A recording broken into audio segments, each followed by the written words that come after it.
Angélica Lovato já viu aqui o link, a gente está na expectativa da entrada dela. Ela que vai comentar, inclusive, importantíssimo, acabou de entrar aí na sala, vai comentar com a gente a votação ontem na Assembleia Legislativa do Estado de São Paulo. A gente comentou bastante isso ainda no ano passado, né, as vitórias, pequenas vitórias táticas, mas que, enfim, alimentavam o nosso espírito e a esperança com relação a uma vitória estratégica na derrota da reforma da Previdência do João Dória. Mas, olha como tem tudo a ver com o que a gente vem falando aí, inclusive essa questão do Banestado. A Angélica Lovato cantava ontem, ela vai dar mais detalhes hoje, de que parece que teve uma traição, aí, um peleguismo, né, e que facilitou, o pessoal parece que abriu as pernas para essa reforma da Previdência. Inclusive, Angélica, você deve ter visto isso, ontem teve uma história aí de que aquela história do cretinismo parlamentar que junta com o cretinismo judiciário, né, inovação brasileira.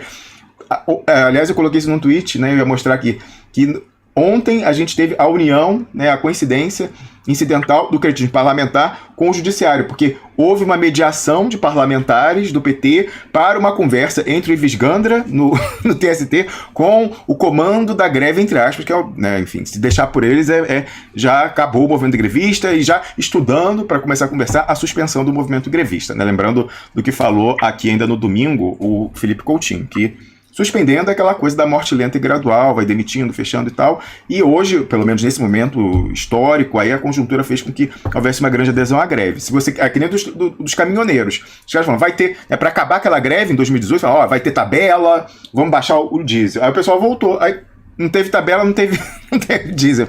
É assim, gente, o pessoal joga o voodoo judicial para o pessoal voltar, enquanto isso eles vão armando a paulada para não ter um novo movimento grevista. Bom dia, Angélica Lovato, bem-vinda mais uma vez ao Duplo Expresso.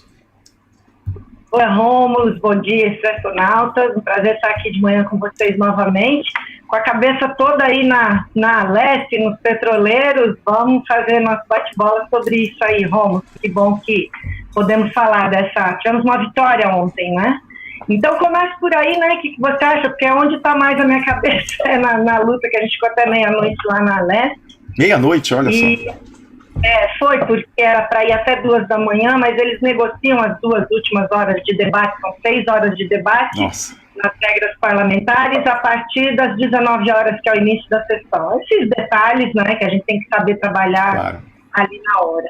Mas o mais importante é começar pela vitória parcial de ontem, né? A gente tinha tido na terça-feira à noite, da segunda para terça, tinham caído as 2 liminares, acho que da segunda para terça, no processo, né, tinham caído as 2 liminares que tinham dado a nossa mobilização, nossa vitória lá em dezembro, quando encerrávamos aqui o programa antes do Natal, né, falamos bastante disso, você estava lembrando agora. E olha só, aí foi para a votação, o primeiro dia nos pegou mais desmobilizados, né, você sabe. Tem toda essa questão que eu vou trabalhar aqui também do peleguismo, dessa coisa toda de certas forças que se colocam como esquerda acabar não fazendo a mobilização como deveria, né? A gente sabe que a POSP aqui no estado de São Paulo, ela segundo consta, né, os maiores sindicatos da América Latina. Se ela quiser mobilizar, ela bota os ônibus, traz o estado de São Paulo inteiro e lota, como fez em alguns momentos de dezembro, outros não, e terça não estava aqui. Estou dizendo da nossa batalha e honrada base, né, de professores, mas essa base tem que cobrar das direções dos seus sindicatos, especialmente da direção majoritária da POSP, que tem uma deputada em plenário, né, que é a sua presidente do Partido dos Trabalhadores. Então, há muita oposição sindical também organizada na POSP e é por aí que a gente vai fazendo a pressão. Eu sou da ADUNESP, Associação dos Docentes da UNESP, do Fórum das 6, que são as 3 estaduais públicas aqui com suas entidades, a gente estava lá também, enfim. Então, na terça a mobilização foi menor, eles conseguiram votar, né, a PEC 18, que é essa da contra-reforma da Previdência do Dória, né, e conseguiram 57 votos, que era exatamente o que tinha que conseguir para aprovação. Foi apertado? Foi. Tinha gente que acabou votando contra e estava na reserva ali, se não desse 57, talvez votasse lá. Temos desconfiança de que 2 ou 3 nomes podem ficar monitorando isso, né? Eu nem sou a pessoa que está mais nessa monitoração, mas a gente tem toda uma divisão de trabalho entre nós, né? Pois é, Angélica, só fazendo um paralelo com o plano federal, é a mesma história daqueles deputados e senadores do PT dizendo que votaram contra a reforma da Previdência e Plano Nacional, mas eles só votaram porque eles sabiam que iam ser derrotados. Então, os governadores do partido deles, da Bahia, enfim, do Ceará, etc., todos fazendo lobby abertamente pela reforma da Previdência, inclusive lá na Bahia a reforma da Previdência está sendo em alguns aspectos mais lesiva aos servidores públicos do Rio de São Paulo, e aí por isso, não, pode fazer o seu telequete, levantar a plaquinha lá que eles gostam de fazer, né, e tal, porque tá garantido. Então, né, mal comparando, você falou, o pessoal assim, falou discurso contra, inflamado, porque sabia que ia ser derrotado, né? Foi derrotado sorrindo. E essa, vamos dizer assim, manipulação, para dizer o nome claro, né, que a gente tem que trabalhar muito com a base, com a nossa categoria, porque estava lá ontem, todo mundo ontem encheu bastante, não foi, digamos assim, aquela mobilização onde a POSP entrou e botou a força, botou parcial, né? A gente sabe muito bem como as direções, especialmente na questão da CUT, né? Eles trabalham muito bem, a força sindical também, outras forças, né, com nomes novos ou velhos, tem essa condição, muitas vezes, de fazer, não liberando os ônibus para vir do Estado. Você acha que alguém vai vir de ilha solteira com o dinheiro do próprio bolso, já ganha mal, já está na reforma da Previdência, vai conseguir vir porque é um cara mobilizado? Não é assim que se organiza, né? Então isso acho que é a primeira coisa. Então ontem já estava uma mobilização bem maior, né? Lotou o plenário, a gente fica na fila do lado de fora, até fiz algumas imagens e tal, se você quiser depois eu disponibilizo. Enfim, estava muito complexo ali na hora, porque você tenta entrar em plenário só fica quem fica sentado, e fica cheio de policiais, né? Então você não pode lotar o plenário e ficar em pé também nas partes das escadas, né? Mas, enfim, fizemos essa pressão, a pressão é importante, né? E só queria lembrar que, então, dentro daquilo que significam obstruções na lógica parlamentar, que você sabe que é de difícil aplicação, tem poucos deputados de oposição, né? Nas obstruções que são todos falarem, se inscreverem, usarem os 15 minutos, etc., você vai usando as 6 horas e você vai obstaculizando a possibilidade de votação. E foi assim, com pressão da plateia, né, que estava lá presente, que foram se obstruindo e você vence, né, digamos assim, a oposição vence a situação que quer aprovar e, claro, setores, né, dos funcionários públicos pressionando seus deputados, mesmo aqueles da base parlamentar do governo, que vão ter que pular miudinho para chegar aos 57 votos. Então, tudo isso junto ontem deu de novo um ânimo, sabe, Rômulo? Porque a gente estava durante o dia assim, muito preocupado de que eles iam conseguir os 57 de novo, ou até mais. Bom, e aí a mobilização vai mostrando, apesar do peleguismo de alguns setores, se a gente estiver lá, mobilizar e for, tinha um pessoal de Suzano, tinha um pessoal aqui das imediações da capital, né? E o povo que pôde vir do interior que veio. Então, desse ponto de vista, né, é importante resgatar duas questões. Ontem a gente conseguiu mais uma vitória de ganhar tempo, que houve um acordo entre as lideranças dos partidos, né, de diminuir aquelas 2 horas de 2 da manhã para meia-noite encerramento, e ao mesmo tempo que só ia haver uma nova votação, e quando eles fazem isso e são maioria, é porque eles não estão com a garantia dos 57, aconteceu alguma coisa. Para o dia 3 de março, então depois do outro sábado após o Carnaval, ou seja, dia 3 é segunda-feira, né, se eu não me engano.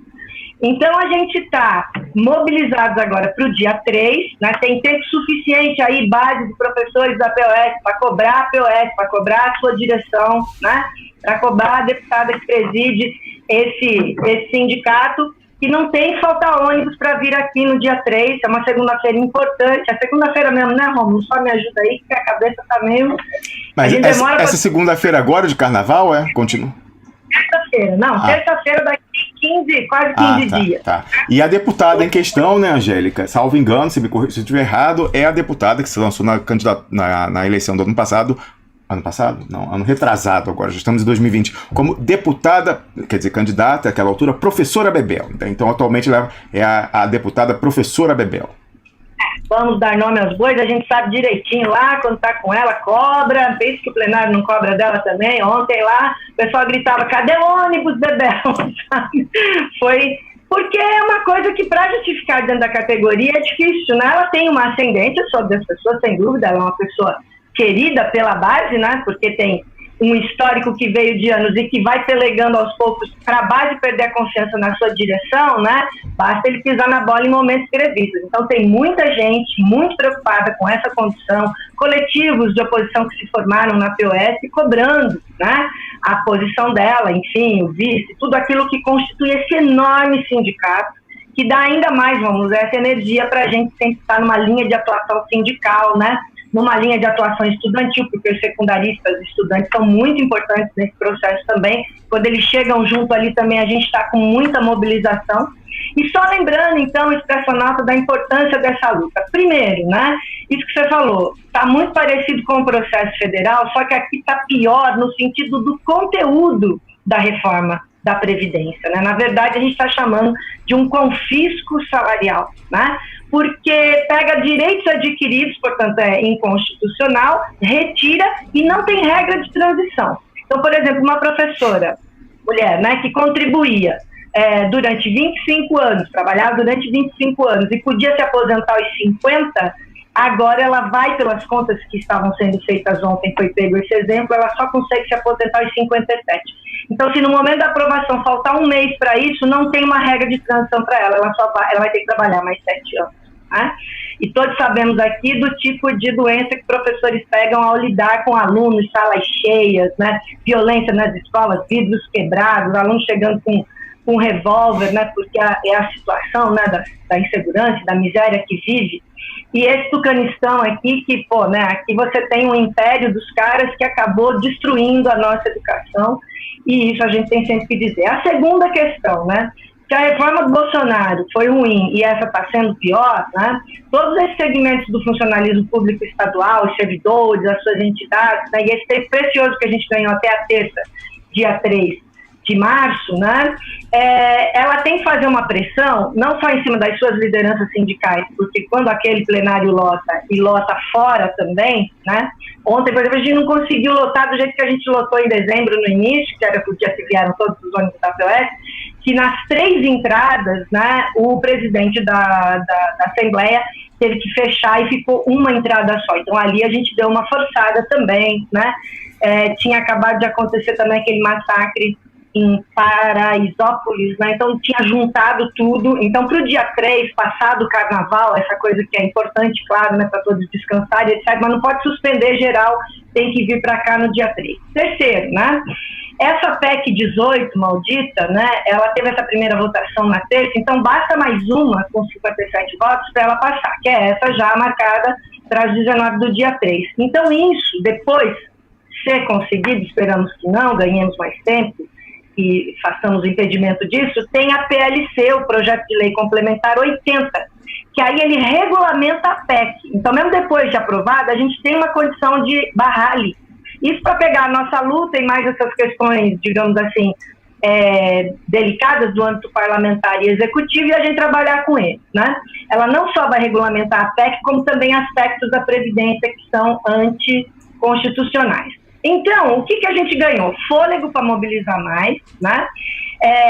Contaríamos novamente com os deputados, entre eles, né, alguns dados que eu vou passar aqui da dívida pública que o Carlos Gianazzi, do meu partido, PSOL, sempre coloca, né, e tem também lá uma grande mobilização que a gente faz via o mandato dele, que é o seguinte: se a base não pressionar suas direções e denunciar esse confisco salarial, está todo mundo desesperado. Eu fiquei um tempão na fila para entrar no plenário, então a gente vai conversando com todo mundo, aposentados ali, jovens, gente de meia idade, estava todo mundo, quer dizer, a faixa etária, ela está prejudicando todos, né? Então a gente vai aproveitando e conversando ali na fila. O salário vai mudar a base de cálculo, ou seja, para dar um resumo rápido aqui para o nota do que está em jogo, né? Muda a base de cálculo onde entram os menores salários para planejar né, para deduzir o valor da aposentadoria. Então vai abaixar a aposentadoria, o valor para todos, vai deprimir o valor. E também a contribuição aumenta para 40 anos, Romulo, que a gente contribui 40 anos de trabalho, né, no São Paulo Previdência, né, a regra de transição que não tem, que eu já falei, né, e pegar então o argumento do governo, né, e com isso a gente mais ou menos aqui mobiliza. O problema, evidentemente, como em qualquer outra situação do Estado brasileiro, não é a Previdência, não é isso que está falindo o Estado. né? A gente aqui no Duplo Expresso está sempre levantando isso. Mas o argumento que aparece em toda a grande imprensa, né, e também muitas vezes até no Piguinho, né, uma certa assimilação disso, não, mas em 10 anos o governo do Estado de São Paulo, o Estado de São Paulo, né, vai economizar 32 bilhões de reais. Né? Isso o Meirelles foi até a Assembleia Legislativa e disse, é um dado oficial do governo. Aí a pergunta que a gente tem que fazer, tratar a altura da luta de classes né? Foi tentado alguma outra coisa antes? Óbvio que não. Tem duas questões que a gente está indicando. Tá? Primeiro, a grande questão da auditoria da dívida pública, que é enorme aqui no Estado de São Paulo, daqui a pouco eu vou dar os valores. E, só dando os valores já, o gasto anual com essa dívida pública em juros e encargos, que a Fatorelli explica sempre tão bem, né, é um gasto anual em São Paulo de 17 bilhões. Então, imagine, se em 10 anos essa reforma da Previdência, que confisca salários de todos os funcionários, economiza 32, numa cartada só, numa auditoria, já se reduziriam os 17 bilhões de gasto anual com a dívida. Então, primeiro ponto, auditar a dívida pública. Segundo ponto, cobrar a dívida ativa do Estado. Tá? Eu já tinha dado esse dado em dezembro. As empresas devedoras para o Estado de São Paulo devem, no total, soma total, 340 bilhões. Essa é a parte, Rômulo, que não cabe mais recurso. Ainda tem uma outra parte que as empresas, claro, estão recorrendo. Então isso aqui, olha, é de mais de década, dá 340 bilhões. Então, se 32 bilhões em 2 anos é o cálculo para acabar com os trabalhadores, por que não cobrar, executar, que em 1 ano na execução, no mínimo vem metade disso, isso para quem sabe fazer conta melhor do que eu, seria mais ainda do que metade dos 340 bilhões desse recurso. Então, é um duplo calote, né? Como o Gianazzi sempre coloca ali, ele faz as falas ali, é muito importante, tá? Eu estou pegando esses dados, inclusive de como o mandato dele apresentou ontem ali, né? 340 bilhões no total de dívida ativa de empresas do Estado de São Paulo que devem para o governo, além de darem esse calote, tem incentivos fiscais. E continuam com os incentivos fiscais mesmo quando devem. Né? Quer dizer, aquela frasezinha que a gente gosta de falar, o Estado é o gerenciador dos negócios dos empresários, né? Porque, né, maior tradução do que essa. Então, a Sadia, por exemplo, esses dados são ali daquele mandato, né, que eu falei. A Sadia deve 1 bilhão e 600, né? Tudo isso é basicamente falta de pagamento do ICMS, né, como incentivo fiscal, mais a dívida do que realmente ele tinha que pagar e não pagou, tá? A TIM, 2 bilhões e 600. A Claro, 700 milhões. Vai somando. A Vivo chega a 3 bilhões e 400 milhões. O Pão de Açúcar, né? Que o nome é tão bonito, né? E é uma empresa que deve 3 bilhões e 300. Muitos frigoríficos, etc. e tal. E o piso nacional do funcionalismo, enquanto isso, Rômulo, está abaixo do que o nacional. Então, em São Paulo, o estado mais rico da federação, o próprio piso nacional do funcionalismo está abaixo do piso nacional. Então, são alguns dados que eu queria trazer aqui, relembrar. Já tinha passado uma parte disso, outra não, em dezembro, quando a gente estava batalhando. Me senti de novo muito energizada ontem lá, né? Na terça eu estava em Marília, estava vindo para cá, e aí ontem a gente esteve lá. A gente vai se revezando, né, no nosso sindicato, nas nossas organizações, nas nossas entidades. E essa chamada geral, então, que o Duplo Expresso aqui sempre ajuda muito, a gente chega lá, encontra as pessoas e tal, é uma grande chamada que a gente agradece aí, Rômulo, você dá esse espaço para poder ir para o dia 3 de março lá, ainda mais fortalecidos, cobrar a deputada Bebel, cobrar a direção da POS, cobrar, né, o fato de que a gente tem que fazer uma mobilização muito intensa e ficar, né, aquele velho esquema parlamentar que a gente sabe que é limitado, mas funciona, cobrando o seu deputado, e esse principalmente da base. Você entrar no site lá da Alesp, tem todos os contatos, dá para você lotar a caixa postal do cara, ele tem que sentir algum tipo de pressão. Claro. Então, Rômulo, em primeiro lugar, acho que assim, minha cabeça está muito em torno disso, né? A gente fica muito agitado quando vai, e ao mesmo tempo muito feliz. Então, apesar de estar tudo muito ruim no nosso país, a gente tem uma mobilização, a gente tem condições de fazer as coisas acontecerem. Eu gosto muito sempre de trazer aqui para o programa esse ânimo, né, da Nós luta. também. Tá? Porque a gente consegue com mobilização. Veja, ontem foi insuficiente a mobilização. Quero deixar claro que era para estar muito mais lotado. E ainda assim a gente assusta. Então, veja, se a gente então caprichar para o dia 3, melhor ainda. E aí a gente pode ir tocando, né? Inclusive, como eu fiquei com a cabeça mais nisso, e eu propus aí a questão da gente discutir o Gondim da Fonseca por causa do petróleo, não para ficar só no livro lá atrás, 57, mas a gente fazer nosso bate-bola aqui da greve dos petroleiros, a gente emendar um pouco isso. Eu nem preparei como gostaria, podemos começar hoje, terminar depois, se ainda, até quinta que vem não acontecerem outras coisas que... Olha, eu tomara, Angélica, que a pertinência dessa discussão relevantíssima continue por muito tempo, né, e que a greve continue, porque a comissão aí da CUT já recomendou a suspensão da greve, né, da CUT não, perdão, da FUP, enfim, quase a mesma coisa, mas enfim, a FUP, já o comando de... Olha, isso realmente enfim, as decepções não param de somar aqui, Angélica, no Brasil, né. Sim, sim. Então, um pouco disso também que eu queria falar. Veja, o funcionalismo se mobilizando.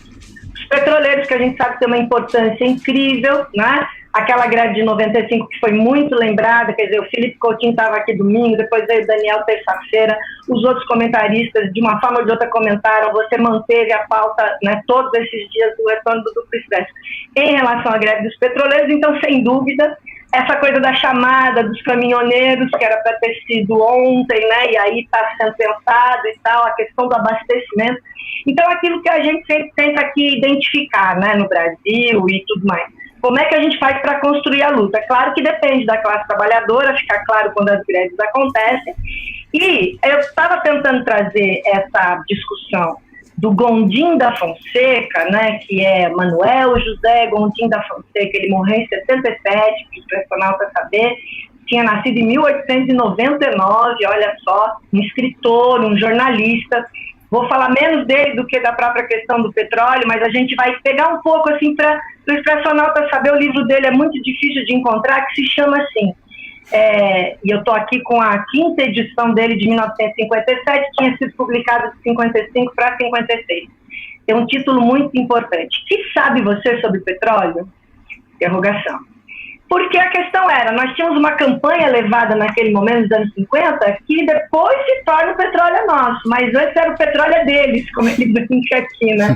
E aquela coisa do ISEB que a gente sempre tenta trazer aqui para, vamos dizer, inspirar nossas lutas, e sempre me inspira, né? Não tem momento que a gente não lembre do ISEB no momento de luta como ontem na Leste, dos petroleiros.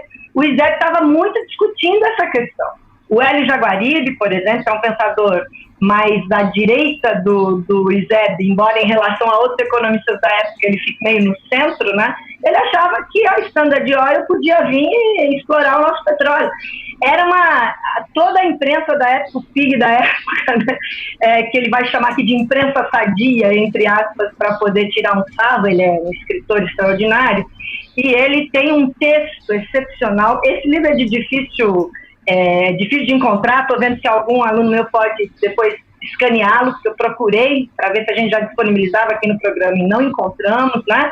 Mas recomendaria vivamente que todos pudessem ler, porque é uma discussão que vai trazer, vamos dizer assim, a fundação da campanha nacionalista O Petróleo é Nosso. O Monteiro Lobato aqui era contra a campanha O Petróleo é Nosso.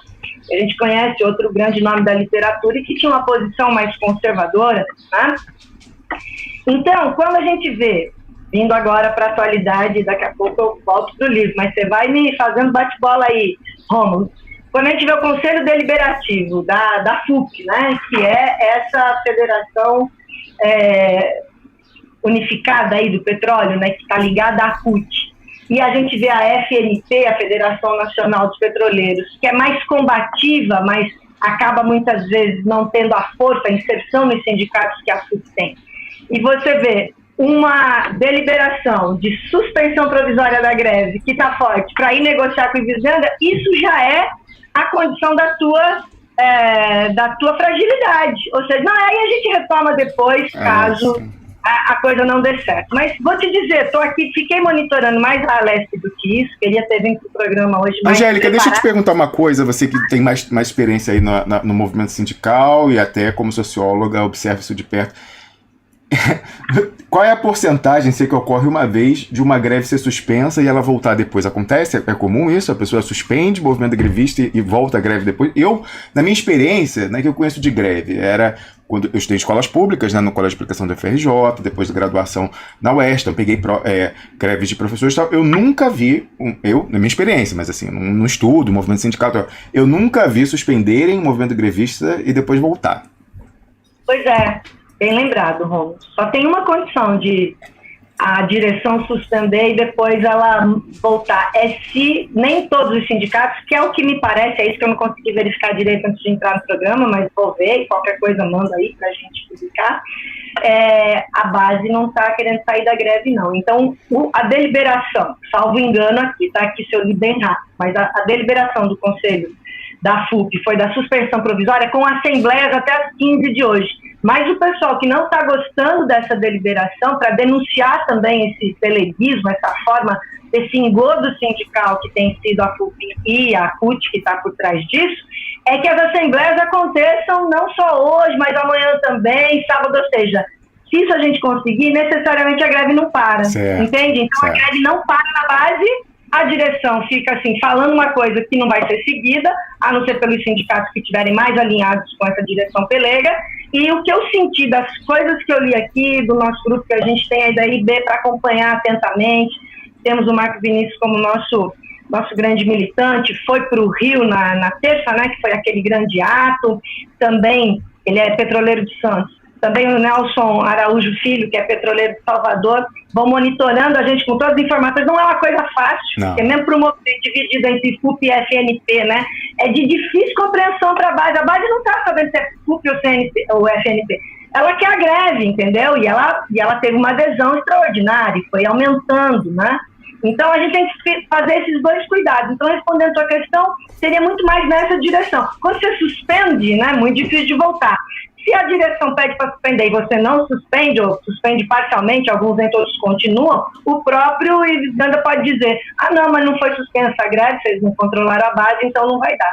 E esse papel que você falou no início do programa, do PT, de um conjunto de deputados do PT fazerem essa mediação. E também um terceiro aspecto que eu acho que tanto o Felipe Coutinho quanto o Daniel Correia levantaram aqui, né? Quando a gente vê a FUP incentivando a greve, a própria Petrobras, né, querendo dizer, houve um certo incentivo até um dado momento. Essa suspensão agora é para fazer a negociação, naquela velha e boa linha do PT, né? Vamos radicalizar para depois negociar e aí vamos embora, e não vamos dar um salto, né? Como aconteceu, como eu tinha falado no programa passado, aquela da questão da greve ser no dia 26 de outubro, ia ser a deflagração um dia antes, você ter a negociação da CUT com a Petrobras, né? Então, nesse amontoado de coisas acontecendo, o que é o importante? O importante seria manter essa greve acontecendo no maior número possível, não corresponder à suspensão provisória da greve, né? O ato de terça no Rio foi forte, né? Claro, ali foram anunciadas as demissões que estavam anunciadas, se recuou, o que sempre é importante, sem dúvida alguma, claro. Mas tem aquilo que eu acabei de dizer, que tanto o Felipe quanto o Daniel falaram, né? Direto ou indiretamente. Quando você vê, né, todo um incentivo faz a greve, isso queima a categoria e você vai substituindo por terceirizado, também a gente tem que tomar muito cuidado, né, na forma como isso vem sendo trabalhado. De modo algum, eu estou dizendo que a greve não tenha que acontecer, mas ela tem que acontecer de uma forma unificada para não ser usada dessa forma, como uma desqualificação. Certo, Romulo? É um pouco por aí que eu estava, digamos assim, se os petroleiros recusarem, né, voltar, fazer a suspensão provisória, então na sexta-feira vai ter negociação? Entende? Então, pode ser que mesmo a FUP mostrando toda essa, entre aspas, boa vontade, chegue lá o cara diga não, mas quando vamos negociar porque a greve não parou. E é aí que eu acho que é importante, né? Você estava falando hoje, em algum momento eu ouvi trechos assim, porque estava aqui me preparando, né? Ainda bem, para a gente poder saber aí o pulso como a coisa tá lá na Assembleia Legislativa, que certamente na cabeça... Hoje tem coisa lá, ou você vai para lá depois, ou Angélica? Como é que tá isso? Agora são 9h36, né? Eu precisaria sair até no máximo 10, ou talvez um pouco antes. já te peço desculpas, porque a gente tem uma reunião agora das lideranças sindicais lá dentro da Assembleia, vamos conversar com alguns mandatos, né? Porque a desmobilização para amanhã, que já vai ser sexta de carnaval, é muito forte. Tem que aproveitar o dia de hoje, né? Com certeza. Mas assim, então, a Alesp, petroleiros, caminhoneiros, tudo isso, inclusive lá, né, policiais civis, sabe que tem descontentamento muito na polícia militar também, é verdade, né? Está sendo muito sacaneada, é verdade. Os próprios caras que estão assim, meio que revistando na hora de entrar ali, a gente tá batendo um papinho, você entendeu? E os caras, né, não batiam papo, ficavam muito quietos, agora estão batendo papo, entendeu? Eles não ficam mais na postura de guarda que não vai conversar com quem está na fila. E, é claro, eles não podem ser explícitos, mas a gente sente um descontentamento pela maneira como estão sendo tratados. E é aí que alguns deputados da base perdem, da base do governo, perdem influência. E aí, você sabe, o maior horror para alguém que vive de mandato é não ser votado. Então, é nesse miolo que a gente está, né? E aí, eu estava vendo esses pedaços de manhã, né? Até perdi muito do Viori e do Maestro, mas eu consegui pegar aquele meio seu que você fez, um pouquinho no começo, aquele meio seu, né? Onde, como a gente está sempre falando aqui da falência do sistema político, né? Aquele indicativo que você fez da refundação do sistema político, refundação pior para nós, evidentemente, feita pela direita, pelo Bolsonaro, pelos PLs, por tudo aquilo, quando você estava um pouco polemizando aí com o Viori, no final, quando ele já não estava no vídeo. Depois até vou reassistir para ver direitinho, mas eu peguei essa coisa e tu chamaste aí daquela via prussiano dependente, né, que é um pouco que a gente, de uma forma ou de outra, vai conversando aqui. Então, nesse capitalismo dependente, veja, funcionalismo, petroleiro, caminhoneiro, toda uma situação que está muito parada desde o sistema petrocano, que seria a fase mais metalúrgica, com toda a chamada reestruturação produtiva, né? Os movimentos mais de periferia, que não estão muito no caráter identitário, mas daquelas necessidades prementes do arroz e do feijão, né? E o campo, né? Que também as ocupações diminuíram muito, saiu todo aquele esquema de financiamento que tinha antes, enfim, né? A gente fala isso com dor no coração, né? E com dor na razão, mas ao mesmo tempo a gente tem que indicar que houve um recuo muito forte. E desse recuo, para 2013 para cá, esse aumento, agora começando 2020 assim, eu acho isso de uma expectativa de luta muito importante, né? Mesmo que seja assim, nós não estamos naquela, vamos perder menos. Nós estamos naquela, vamos ver o que a gente ganha mais. Porque quando já vai no perder menos, que é o que a FUC está fazendo, aí não. Então, naquele momento que você estava dizendo isso hoje, a refundação, pior para nós, a via prussiano dependente, né, que é como a gente vem aí caracterizando. E tem que ver se alguém quer se candidatar à burguesia nacional, se fez uma brincadeira assim, né? Quero que me apresentem, Angélica, porque eu não conheço mais. Esse sarro que a gente está tirando do Haddad, sarro que a gente ri chorando, né? Mas enfim, tudo isso eu acho que vai um pouco sempre naquela linha que eu tento fazer aqui no programa. Quando a gente resgata um clássico como o Gondim da Fonseca, e repito, vou falar menos do que eu gostaria e que eu preparei menos do que gostaria, mas preparando sempre para o sentido agora da nossa discussão, né? Eu queria, pelo menos aqui nesse tempo que a gente tem de restante aqui, que depois tem tua crônica política também, né, importante, que esse livro aqui, né, que tinha 3 capítulos, e a partir de 1957, ele teve um 4º capítulo, ele se divide, Expressionauta, e aí fica aqui minha promessa pública de transformá-lo em PDF para a gente ler, né, porque eu acho que leva uns 15 dias depois do carnaval, acho que a gente consegue, não é tão difícil, mas se alguém pegar isso daqui, né? E ele tá todo, meu livro, coitado, todo detonado, sabe assim? Ele tá caindo aos pedaços, eu não posso deixá-lo cair aos pedaços desse jeito, né? Você leu demais, esse que é o problema. Você leu, releu, aí anos depois voltava e o bicho não aguentou. É isso que eu queria te falar. Quando a gente tá na luta, quer dizer, eu li esse texto há muito tempo, ele fez parte da minha pesquisa e tal, mas fazia alguns anos que eu não pegava, né? E, pô, foi tão legal ter o programa para citar, eu te falei isso já uns 2, 3 dias atrás que eu ia pegar isso, né? Ele é muito legal pelo seguinte, para o Expressionauta pegar, né? Ele é um livro que explica em vários capítulos, em linguagem literária, com muito bom humor, sarcasmo e, ao mesmo tempo, muita informação. Eu diria que esse livro virou a questão da campanha Petróleo é Nosso naquele momento. Olha porque só. virou. E há vários historiadores que dizem isso desse livro. Vários, eu estou exagerando, né? Alguns dessa contra-hegemonia histórica. E acho que ele, então, ele tem o valor de um clássico, de 1957, essa quinta edição, que tem o 4º capítulo novo, que é organizado mais ou menos assim. Olha que legal, né? Ele diz, logo no começo, o Gondim: convencerei você, leitor amigo, de que deve apoiar a campanha nacionalista "O petróleo é nosso", e não a campanha entreguista de "O petróleo é dele". E ele começa assim, né? Porque ele diz: eu vou dar aqui um resumo da história fantástica do ouro negro, né, que é como se chama o petróleo.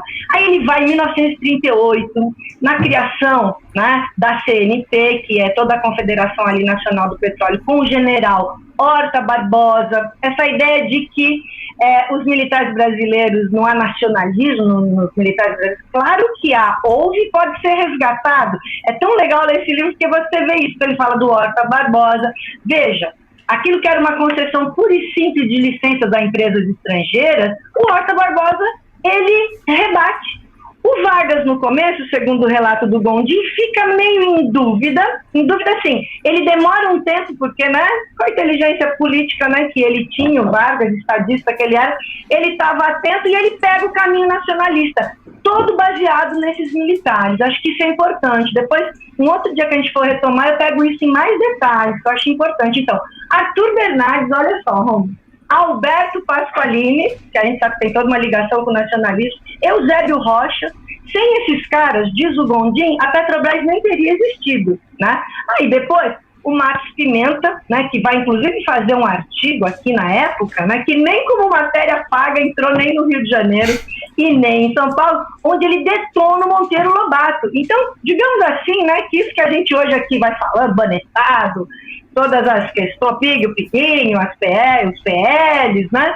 Esse debate contemporâneo, quando você pegar esse livro, você vai pegar o debate daquele momento de 38 para os anos 50, 60. Esse livro vira, porque até setores, digamos assim, não nacionalistas, mas populares, que estavam em dúvida se a Standard Oil tinha que vir ou não. Então tem a Shell britânica, tem a Standard Oil. Ele diz como é que o Rockefeller surgiu, tem toda uma história de como o Rockefeller surgiu.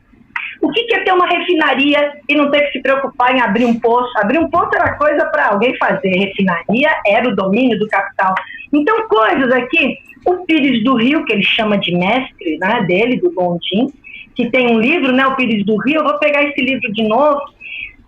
Sei que tem gente muito mais competente para falar de petróleo do que eu, vou pegar só a parte histórica, né? Mas o Pires do Rio é o combustível na economia universal. Por quê?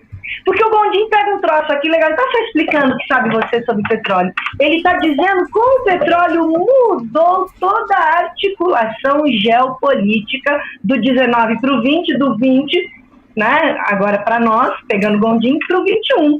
Que aí no Pepe Escobar a gente fica refletindo a geopolítica, outros colegas que vêm aqui no programa. Então, para tentar finalizar, a parte 1 é a política do petróleo, a parte 2 é a revolução do petróleo, a parte 3 é o petróleo em marcha, que aí foi onde ele virou o jogo. Essa parte 3 é muito legal, e a parte 4, que é nova, só surge em 1957, na quinta edição, é petróleo, Deus e o Diabo, que ele faz essa brincadeira para falar de tudo que ele não tinha falado nos 3 capítulos anteriores, e ele diz assim: se você já leu o livro antes, leia agora ele. Por quê?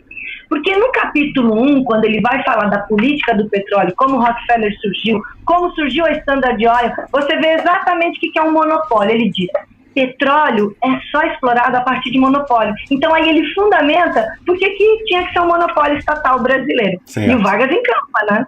O Dutra tenta dar uma destoada, mas depois ele volta também, porque você está naquele momento do contragolpe, né? Golpe contra golpe em cima do Getúlio.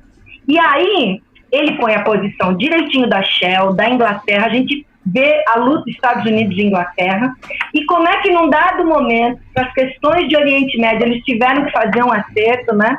Que inclui o Nasser lá, tudo aquilo que acho que na segunda também teve uma fala do Nasser aqui no programa, não é? Acho que foi ligando sem combinar, né?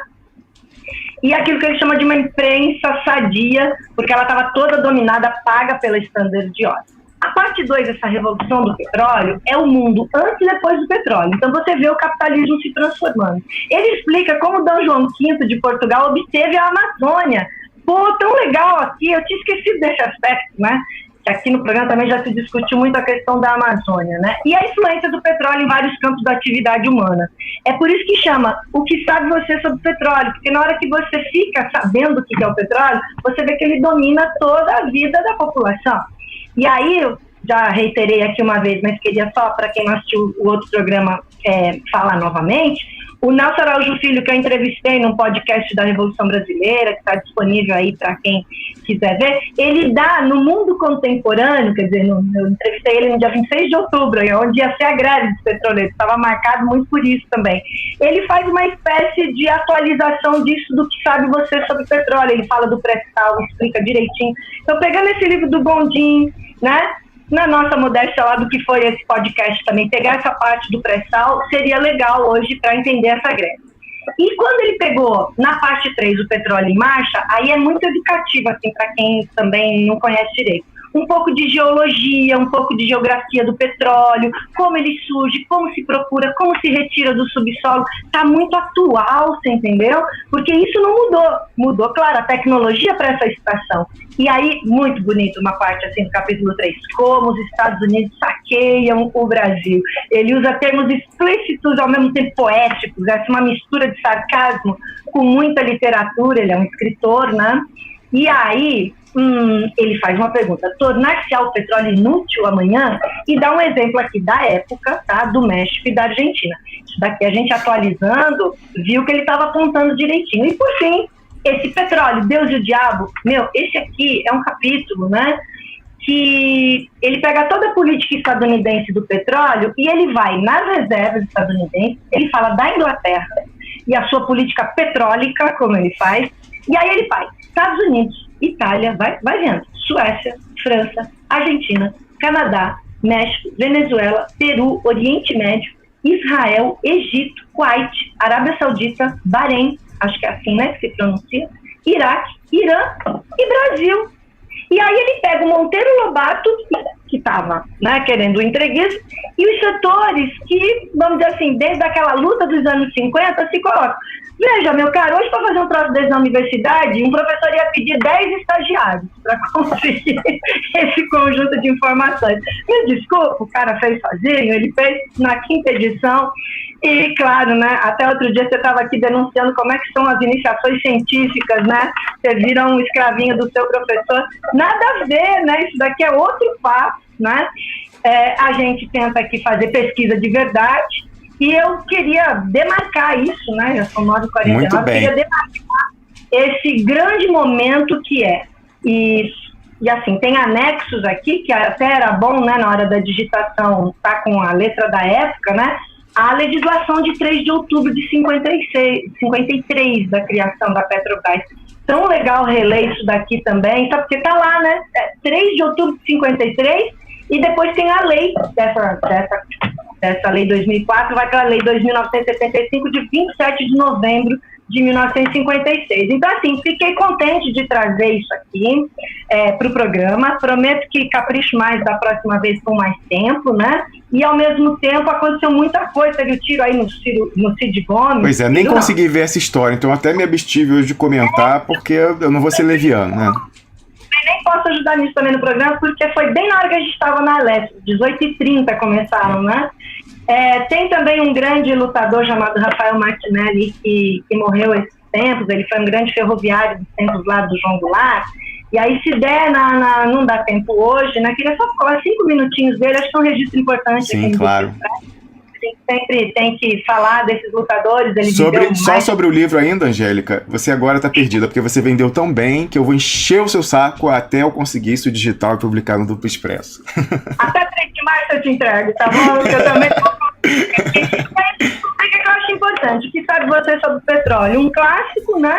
Esse 4º capítulo, e acho que a gente pode trazer aqui no programa essas discussões no meio. A gente não traz um clássico para falar dele lá atrás, a gente trouxe para valorizar a greve dos petroleiros e a nossa aí do funcionalismo público, vou lá para a minha reunião, Rômulo, e agradeço de novo esse super espaço do Expresso para a gente falar das nossas lutas e mobilizações. A gente que agradece, e é uma delícia estar de volta e poder receber você aqui. Ótimo, uma delícia estar de volta também, ver os expressionautas, e vamos em frente, né? Vamos embora. Olha, você tem a responsabilidade de representar a gente lá na LESP esses dias aí, Angélica. Então sinta uma pressão sadia dos pares. Vou ficar nessa pressão sadia, porque eu tiver informação, eu vou mandando, tá Muito bom? bem, eu coloco nas redes sociais aí pra galera ficar bem informada. Vai lá, Angélica, vai lá representar a gente então. Valeu, um beijo grande pra vocês. Um beijão. A gente conversou aqui com a Angélica Lovato, ela que é socióloga brilhante, professora da Universidade Estadual de São Paulo.